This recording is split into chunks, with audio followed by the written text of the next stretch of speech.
Here's Ken Calhoun live with the latest trading strategies for today's markets.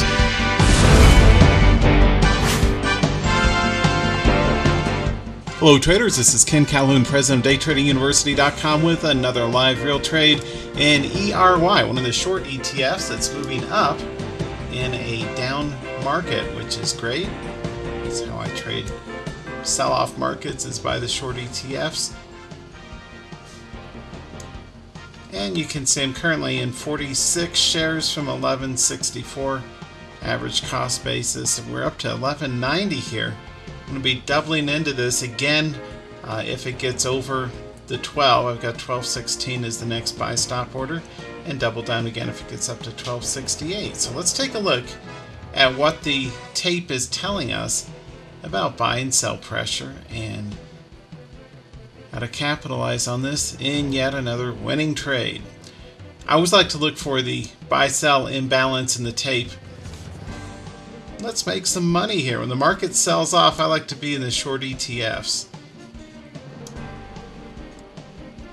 One of the keys is the velocity of the tape and how fast it moves on things like pivots. You can see one of my warning signs is two opposing candles, and in this case you can see two red candles that ran to 12 and a nickel. I'm going to see if it holds support here between the 11.95 and 12.05. If it consolidates in here and then continues on up, great. That would be a good trade. If not, that's what stops are for. I'll still make some money, but not much. 11.88, I'm in from 11.64, so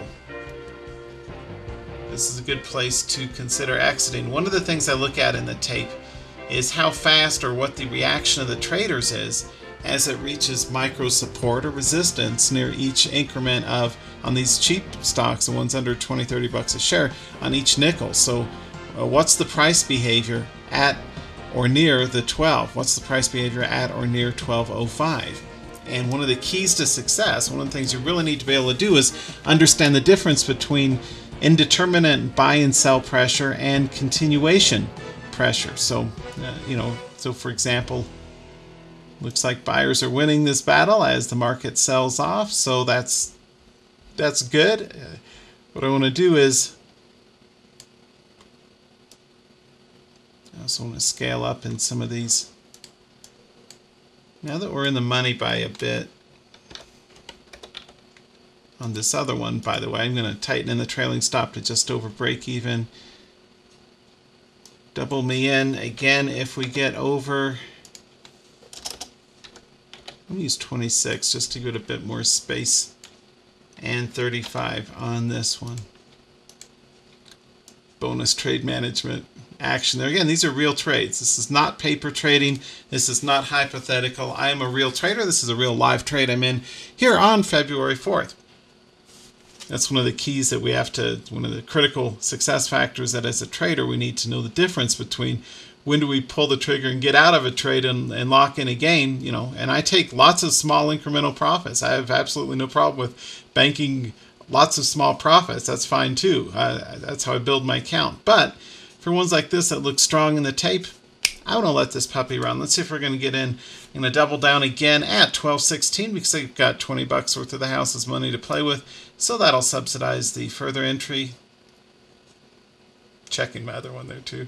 Anyway, ERY, the best of the bunch here, our triple ETF energy bear. Again, this is a live real trade. Always exciting to be in a winning trade and then figuring out how do I, either, what do you do? Take the money here or see what's behind door number one and let it ride. I'm going to double down, add another 40 shares if we get over 12.16. This looks strong. The tape looks good. All systems go. Let's make some money.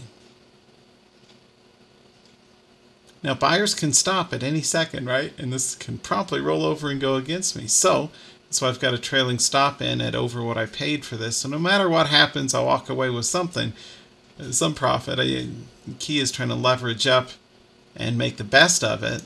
Make the best of a winning trade with the tape. Looks like we're finding support. I will scale up. And I want you to look for signals like this where the sizes column is in a clear imbalance one direction or the other for a sustained amount of time, and use that to help manage not only scaling into positions dynamically, but tightening in your trailing stop and leveraging up so you can make winning trades with these breakouts as they occur. Okay, traders, fast forwarding here just a bit, you can see as our market continues to sell off,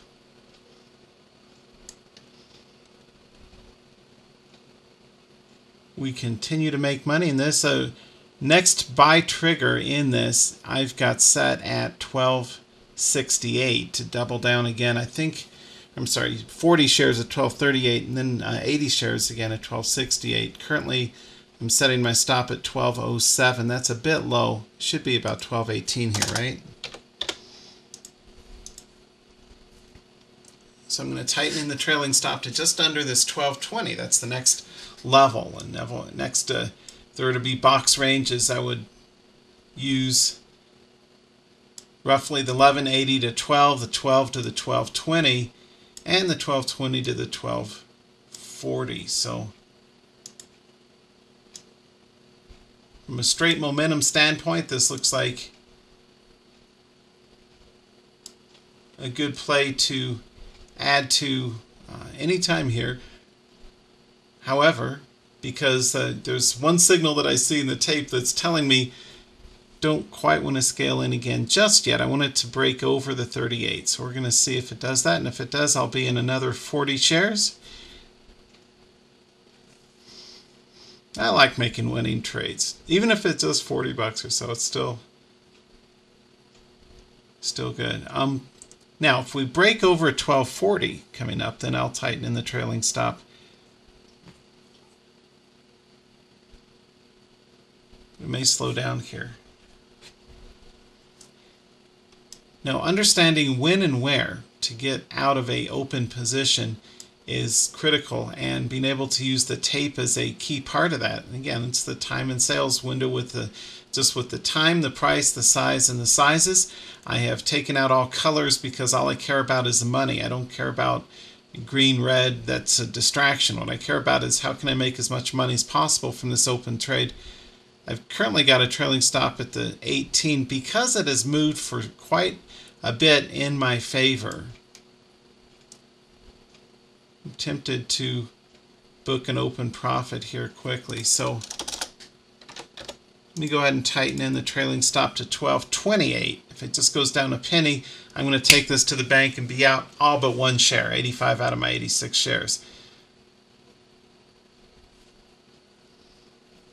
Now, if this run had occurred earlier in the price action, then I may have only scaled out, or would only scale out half of the position or so forth. But since it's run up quite a bit continuously for quite some time now, this is a good time to exit the trade. This should be 20. And looks like I'm out. Good. Okay, so another winning trade thanks to the power of the tape. Again, see www.tapereadingsecrets for more. This is Ken Calhoun, president of Daytrading University. The key for successfully banking the trades like this is to be able to properly read the tape at the time of the entry so that you can duck and weave in and out of these plays, in and out of this price action without taking stops on pullbacks and being in on the trade. And again, you know, these are actual real trades. It's really important to learn from someone like me who is a real trader, not these internet marketers pretending to be traders or claiming to be traders, but without, you know, broker screen cap of an actual workstation actually making the trade. Be sure that you only learn from authentic resources. And I'm one of them. I'm Ken Calhoun, president of Daytrading coming at you live from beautiful Colorado Springs, Colorado here on February 4th, 2010. Nailed it. Learn more, www.tapereadingsecrets.com, and of course, daytradinguniversity.com. That does it, and y'all have a great trading week. Hopefully this has been helpful.